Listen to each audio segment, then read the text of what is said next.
A nasogastric tube, commonly called an NG tube, is a flexible tube inserted through the nose, down the esophagus, and into the stomach.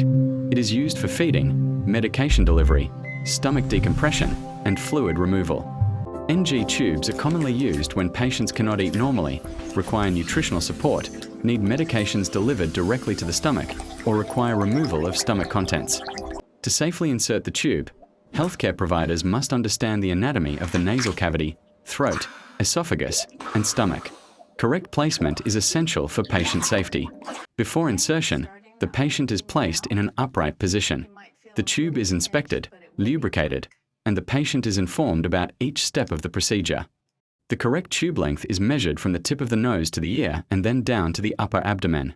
This helps estimate the distance needed to reach the stomach. The lubricated tube is gently inserted into the nostril and advanced slowly through the nasal passage toward the throat. Careful technique helps reduce discomfort. As the tube reaches the throat, the patient may be asked to swallow water. Swallowing helps guide the tube into the esophagus and toward the stomach rather than the airway. After insertion, placement must be verified.